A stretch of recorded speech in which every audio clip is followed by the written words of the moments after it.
इस वीडियो में हम स्टडी करेंगे इलेक्ट्रोमैग्नेटिज्म के ऐसे इम्पोर्टेंट पॉइंट्स जिनके ऊपर एमडीकेट के पास्ट पेपर्स में ऑलरेडी क्वेश्चंस पूछे गए हैं और बार बार पूछे गए हैं। पूरे पास्ट पेपर को सॉल्व करना टाइम भी ज़्यादा लेगा और इतना टाइम हमारे पास नहीं है कि सारे के सारे को कवर करें। तो क्यों ना हर पास्ट पेपर में से इम्पोर्टेंट पॉइंट्स को निकाले जाए और उनको ही स्टडी किया जाए। सबसे पहला पॉइंट इलेक्ट्रोमैग्नेटिज्म चैप्टर का जो कि बार बार पूछा जाता है वो मैग्नेटिक फोर्स के बारे में है। Only magnetic force, not electromagnetic force, ठीक है, जिसको हम एफ बी से रिप्रेजेंट करते हैं।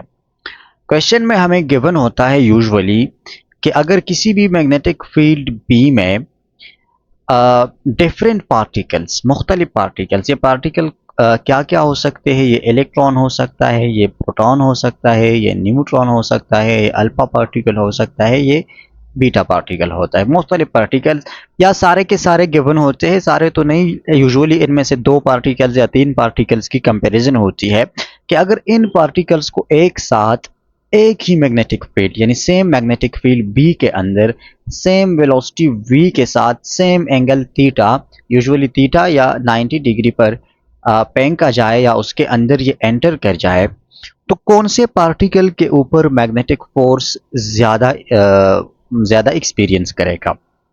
ठीक है, या कौन से पार्टिकल पर इस मैग्नेटिक फील्ड का इफेक्ट ज़्यादा होगा, या कौन से पार्टिकल की जो डायरेक्शन होगी वो ज़्यादा एंगल के साथ चेंज होगी। ज़्यादा मैग्नेटिक फोर्स होगा तो ज़्यादा चेंज आएगा उसके डायरेक्शन में, ज़ाहिर सी बात है। तो इस तरह क्वेश्चन को हम कैसे टैकल करेंगे? इसको टैकल करने का एक ही सिंपल तरीका है कि आपको मैग्नेटिक फोर्स का फार्मूला याद हो। ठीक है, मैग्नेटिक फोर्स का फार्मूला होता है F B is equal to Q V B sine theta. ठीक है, यह मैग्नेटिक फोर्स का फार्मूला होता है। अब क्वेश्चन में गिवन होता है कि मैग्नेटिक फील्ड सबके लिए सेम है, तो ये वैल्यू तो कांस्टेंट होगा, इसका इफेक्ट सब पर इक्वल होगा। थीटा भी सबके लिए सेम है और सेम वेलोसिटी के साथ एंटर कर रहा है। द ओनली थिंग या द ओनली क्वांटिटी जो कि चेंज लाएगी, जो डिसाइड करेगी कि किस पार्टिकल पर मैग्नेटिक फोर्स ज़्यादा होगा, वो है Q, charge of the particle. जिस पार्टिकल पर ज़्यादा चार्ज होगा तो उस पर मैग्नेटिक फोर्स ज़्यादा होगा, जिसका चार्ज कम है तो उसका मैग्नेटिक फोर्स कम है। तो आइए इन पार्टिकल्स को इंडिविजुअली देखते हैं कि किसका चार्ज ज़्यादा है और किसका चार्ज कम है। अब ये तो बेसिक सी चीज़ हो गई। इलेक्ट्रॉन और प्रोटॉन दोनों का चार्ज मैग्नीट्यूड में सेम होता है। ठीक है, इलेक्ट्रॉन का चार्ज इक्वल होता है चार्ज ऑफ प्रोटॉन का मैग्नीट्यूड में, डायरेक्शन में ये डिफरेंट होता है, इलेक्ट्रॉन का नेगेटिव, प्रोटॉन का पॉजिटिव। तो इसका इफेक्ट सिर्फ ये होगा कि अगर इलेक्ट्रॉन किसी मैग्नेटिक फील्ड में क्लॉकवाइज डायरेक्शन में रोटेट करता है तो प्रोटॉन एंटी क्लॉकवाइज डायरेक्शन में जाएगा। इसमें इसका सिर्फ डायरेक्शन में इफेक्ट होगा, फोर्स दोनों पर सेम एक्ट करेगा। न्यूट्रॉन जो है उसके ऊपर चार्ज जीरो है, charge of neutron is equal to zero होता है, उस पर कोई चार्ज नहीं होता।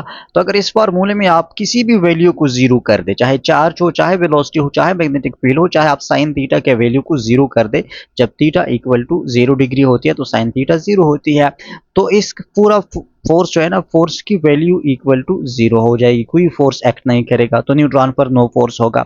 अल्फा पार्टिकल की चार्ज को अगर देखा जाए तो वो डबली पॉजिटिव चार्ज है, उसकी जो चार्ज है वो 2 टाइम्स चार्ज ऑफ प्रोटॉन और चार्ज ऑफ न्यूट्रॉन है, तो इस पर जो फोर्स होगा वो सबसे मैक्सिमम होगा, अल्फा पार्टिकल का फोर्स ज्यादा होगा। और बीटा पार्टिकल का चार्ज भी इलेक्ट्रॉन और प्रोटॉन के सेम ही होता है। अब अगर बीटा नेगेटिव, बीटा पॉजिटिव, वो तो मेंशन नहीं होता, सिर्फ मैग्नीट्यूड के बारे में पूछते हैं।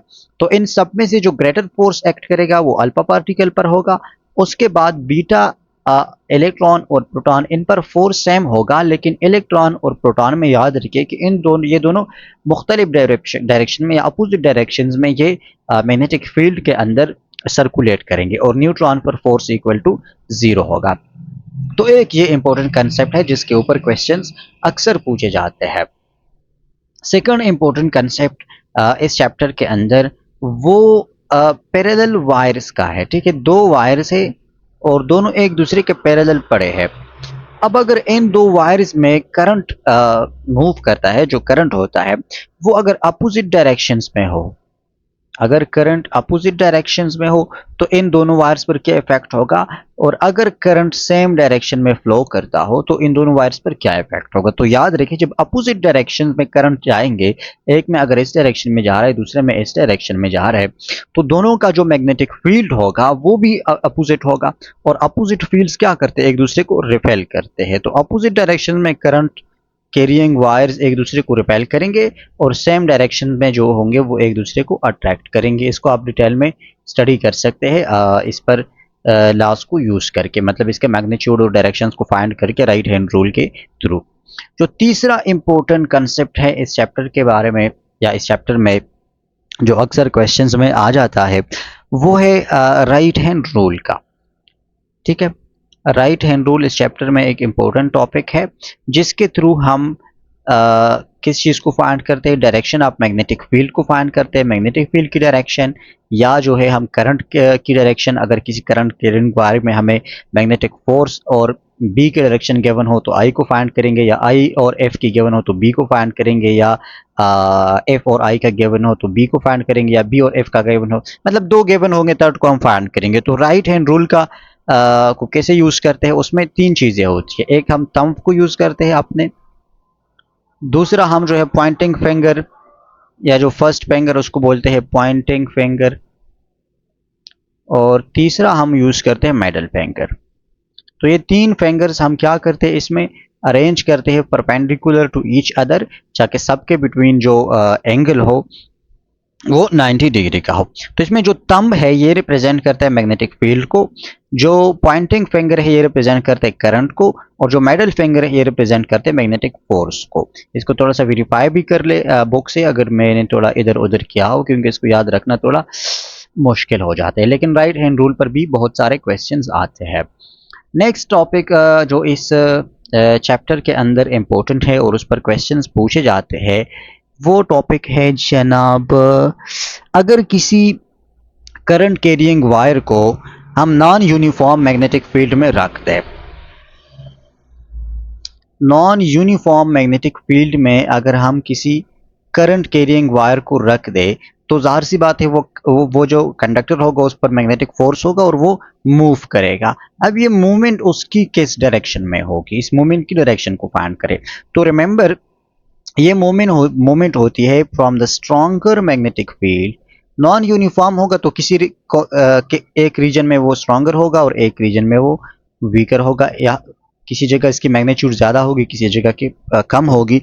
तो जो स्ट्रॉन्गर है उससे जाएगा वीकर की तरफ, स्ट्रॉन्गर से वीकर की तरफ ये मूव करेगा। अच्छा, एक और इम्पोर्टेंट पॉइंट जो मैंने बताना था लेकिन बताया नहीं, इस सेकंड नंबर पॉइंट पर, ये अपोजिट और सेम डायरेक्शन के जो पॉइंट है, अगर ये आप भूल जाते हैं तो इसको याद रखने का एक आसान तरीका ये है कि आपने देखा होगा जो वायर्स होते हैं, जो बिजली के वायर्स होते हैं, इलेक्ट्रिसिटी के जो जिसके थ्रू हमें हमें इलेक्ट्रिसिटी आती है स्टेशन से, तो उन वायर्स में आपने देखा होगा कि उनमें इस तरह की एक लकड़ी होती है ना, उसमें करंट तो सेम डायरेक्शन में मूव करता है, लेकिन उसको हमने एक लकड़ी के थ्रू सेपरेट किया होता है। वो इसलिए कि करंट सेम डायरेक्शन में मूव करते तो ये एक दूसरे को अट्रैक्ट करते हैं, और इस अट्रैक्शन की वजह से हमने उनमें से एक लकड़ी रखी होती है। तो ये चीज़ आप याद रखिए कि सेम डायरेक्शन में मूव करेंगे तो वो अट्रैक्ट होंगे, तो बाकी उसके अपोजिट है, अपोजिट डायरेक्शन होगा तो रिपेल करेंगे। तो ये उसको याद रखने का एक रट्टे का एक तरीका है। ठीक है, 5 नंबर और लास्ट पॉइंट जो इस चैप्टर के अंदर इम्पोर्टेंट है, जिस पर क्वेश्चंस पूछे जाते हैं, वो है कि मैग्नेटिक फील्ड है, कोई भी मैग्नेटिक फील्ड है, तो आपको ऑप्शंस गिवन होंगे, मुख्तलिफ ऑप्शंस गिवन होंगे कि इनमें से किस चीज़ पर मैग्नेटिक फील्ड का कोई इफेक्ट नहीं होगा, कौन से चार्ज पर, मूविंग चार्ज पर नहीं होगा, स्टेशनरी चार्ज पर कोई इफेक्ट नहीं होगा। ठीक है, और आपको शायद गिवन हो कि जी प्रोटॉन पर कोई इफेक्ट नहीं होगा।